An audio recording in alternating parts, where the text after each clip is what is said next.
Assalamualaikum warahmatullahi wabarakatuh. Bertemu lagi di channel Riyadin. Kali ini saya akan membagikan keterangan kelulusan CPNS 2019. Sesuai jadwal bahwa besok tanggal 30 Oktober adalah penentu kelulusan atau pengumuman kelulusan CPNS 2019. Dalam pengumuman nanti akan ada keterangan P, L, L1, L2, TMS, TMS1, APS maupun SP. Untuk lebih lengkapnya, silakan disimak video ini.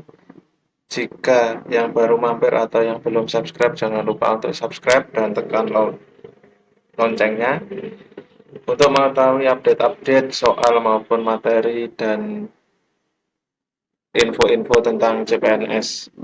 Dan jika video ini bermanfaat untuk Anda, jangan lupa untuk sharing ke teman atau kerabat Anda yang membutuhkan. Mari kita lanjutkan ke materi pembahasan. Ini ada contoh pengumuman kelulusan. Ada keterangan P.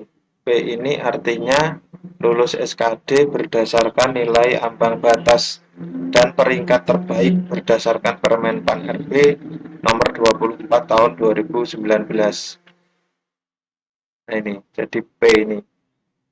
Jadi P ini adalah yang lulus SKD berdasarkan nilai ambang batas dan peringkat terbaik. Kan kemarin untuk laju ke SKB itu adalah maksimal peringkat 3 kali formasi. Kalau contohnya ini formasinya hanya membutuhkan satu, berarti yang dinyatakan lolos ke SKB adalah 3. Jadi semuanya mempunyai keterangan P karena ini lulus SKD dan sesuai Permen Pan RB nomor 24 tahun 2019. Jadi ini tidak hanya 3 ini yang daftar, tapi banyak. Tapi yang P ini adalah yang lulus SKD dan berperingkat 3 kali formasi yang terbaik. Kemudian ada P garis miring L. L ini artinya lulus seleksi CPNS. Jadi ini L berarti yang nomor peserta nomor 1 ini inilah yang lulus seleksi CPNS. Jadi kalau Anda nanti melihat saya lulus atau tidak harus ada keterangan P garis miring L.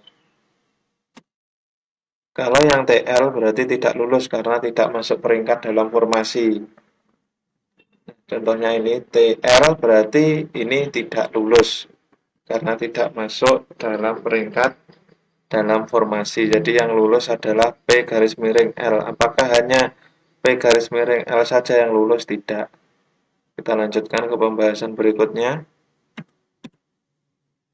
Nah ini ada keterangan L strip 2. Ini artinya lulus seleksi CPNS setelah perpindahan formasi antara lokasi formasi dalam jabatan atau pendidikan yang sama. Ini juga dianggap lulus. P garis miring L2 ini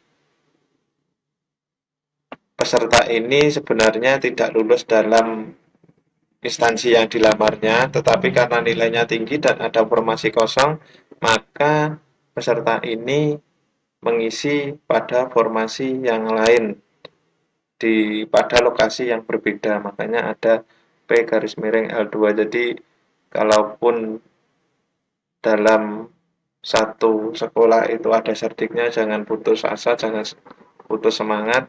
Bisa saja Anda mengisi formasi kosong seperti ini. Tidak hanya PL2 tapi juga ada PL1. Nanti penjelasannya di belakang akan saya jelaskan lebih lanjut.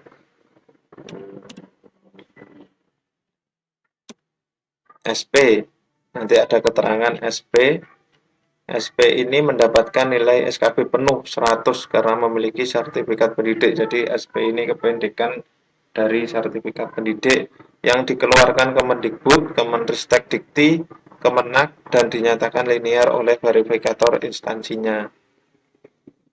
Nah ini ada keterangan SP. Nilai SKB-nya 100 maksimal. Skornya karena 60%, 60, nilai akhirnya 88,080. Ini PL. Jadi ini lulus. Bawahnya kenapa ini juga PL? karena dalam formasi guru kelas SD ini yang dibutuhkan 2 orang. Makanya di sini yang ada tulisan P-nya, tadi saya bilang 3 kali formasi maksimal. Jadi kalau 2, berarti yang ikut SKB ada 6. Jadi semua ada P. Nah, yang 4 ini tidak lulus, ada keterangan TL. Kalau yang ini masih rezekinya karena yang pertama ada SP, jadi ini masih masuk. Jadi ini juga PL. Jadi kalau keterangan di sini ada SP, di sini kok banyak. Dulu SKB-nya tidak 60, sekarang kok 60. Dilihat di keterangannya. Kalau ada SP berarti beliaunya mempunyai sertifikat pendidik dan dianggap linier. L1, lulus seleksi CPNS setelah perpindahan formasi antara jenis formasi dalam jabatan pendidikan yang sama. Nanti kalau ada keterangan PL1, itu berarti lulus seleksi CPNS setelah perpindahan formasi antara jenis formasi dalam jabatan atau pendidikan yang sama. Masih bingung dengan keterangan ini? Untuk pembahasannya ini dijelaskan dalam Permen Pan RB nomor 23 tahun 2019 ini keluar sebelum tes dilaksanakan. Pada poin D dan E ini disebutkan, nah ini yang termasuk L1 itu yang ini. D dan E ini dalam hal kebutuhan formasi umum belum terpenuhi dapat diisi dari peserta yang mendaftar pada formasi khusus pada jabatan kualifikasi pendidikan dan unit penempatan atau lokasi formasi yang sama serta memenuhi nilai ambang batas atau passing grade SKD formasi umum dan berperingkat terbaik.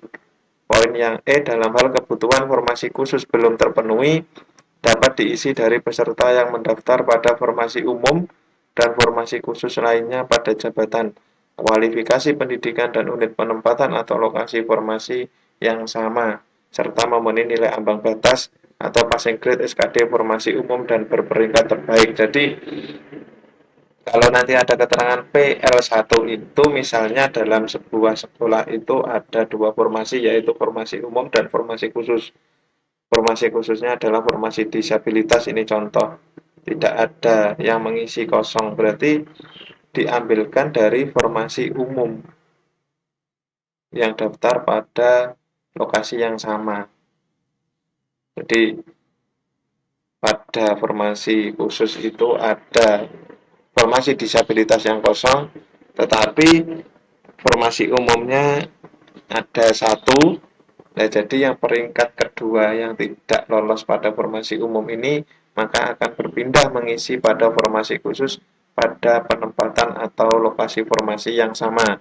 Jadi nanti keterangannya PL1 itu seperti itu, yaitu mengisi formasi khusus atau umum pada lokasi atau penempatan yang sama. Sedangkan L2 tadi lulus seleksi CPNS setelah perpindahan formasi antara lokasi formasi dalam jabatan atau pendidikan yang sama. Lebih detailnya ini saya cuplik juga pada Permen Pan RB nomor 23 tahun 2019 pada poin G. Khusus untuk instansi daerah, apabila tahapan sebagaimana dimaksud dalam huruf D dan huruf E ini masih terdapat formasi yang tidak terpenuhi alias kosong, dapat diisi dari peserta yang mendaftar pada formasi umum dan formasi khusus lainnya yang jabatan dan kualifikasi pendidikannya sama dari unit penempatan atau lokasi formasi yang berbeda serta memenuhi nilai ambang batas passing grade SKD formasi umum dan berperingkat terbaik. Jadi ini kalau instansi daerah ini setelah semuanya tidak lolos itu di peringkat per kabupaten atau kota, nanti yang terbaik itu yang mengisi formasi-formasi kosong yang berbeda lokasi penempatan. Jadi bedanya L1 dan L2 itu seperti itu. Kalau L1 itu dalam satu instansi yang sama atau lokasi yang sama, sedangkan PL2 itu sudah berbeda lokasi penempatannya. Jadi itu sama-sama lulus. Jadi ini termasuk dalam rezeki walaupun kalah saingan di instansi tapi bisa mengisi formasi kosong. Lebih lengkapnya ini keterangannya P tadi sudah saya jelaskan, yang L adalah lulus seleksi, L1 dan L2 sudah cukup jelas saya jelaskan tadi. TR tidak lulus, ini jelas karena tidak masuk ke dalam formasi. Ada keterangan TH berarti tidak hadir, berarti pada saat SKB peserta tersebut tidak hadir, maka ada keterangan TH. Ada keterangan TMS gugur dikarenakan tidak memenuhi syarat yang ditentukan oleh instansi. Ini biasanya, ini kalau daerah tidak ada, ini paling banyak pada instansi pusat atau kementerian. Biasanya kan ada tes TOEFL-nya, tes wawancaranya, itu ada minimalnya harus berapa persen. Nah ini kalau tidak memenuhi itu bisa gugur. Jadi yang ini TMS ini biasanya yang tes SKB-nya lebih dari satu, tidak hanya chat, bisa wawancara, bisa unjuk kerja, dan lain-lain. Atau kalau dalam Kementerian Luar Negeri tes bahasa asing juga itu, kalau tidak, nah, dalam tes bahasa asing itu mungkin ada minimal nilainya berapa, kalau tidak memenuhi itu berarti dianggap TMS. Kalau TMS 1 gugur dikarenakan tidak memenuhi syarat pada salah satu tes SKB. Oh ini tadi berarti kebalik. TMS 1 itu ada 3 jenis tes SKB, itu salah satunya tidak lolos. Contohnya pada bahasa asing itu tadi. Kalau TMS ini masih di daerah juga ada. Ini mungkin ada syaratnya. Mungkin kalau TMS ini yang syarat pada formasi lulusan terbaik itu kan harus perguruan tinggi dengan prodinya harus A, tapi kenyataannya nanti setelah diteliti ternyata pada waktu pemberkasan itu perguruan tingginya pada saat lulus masih B, jadi dianggap TMS. Jadi ini menyalahi ketentuan pada yang disyaratkan oleh instansi kalau TMS. Kalau TMS 1 itu ada beberapa tes SKB, salah satunya tidak memenuhi.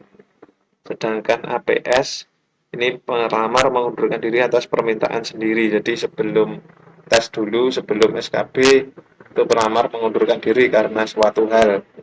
SP sudah saya jelaskan juga mendapat nilai SKB penuh karena memiliki sertifikat pendidik yang dikeluarkan Kemendikbud, Kemenristek-Dikti, Kemenak, dan dinyatakan linear oleh verifikator instansinya.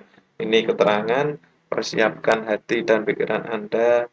Saya ucapkan selamat bagi yang lulus, bagi yang belum lulus, jangan patah semangat, tetap belajar. Cukup sekian, terima kasih. Ada kurang lebihnya saya mohon maaf. Jangan lupa untuk subscribe channel kami. Saya akhiri cukup sekian. Wassalamualaikum warahmatullahi wabarakatuh.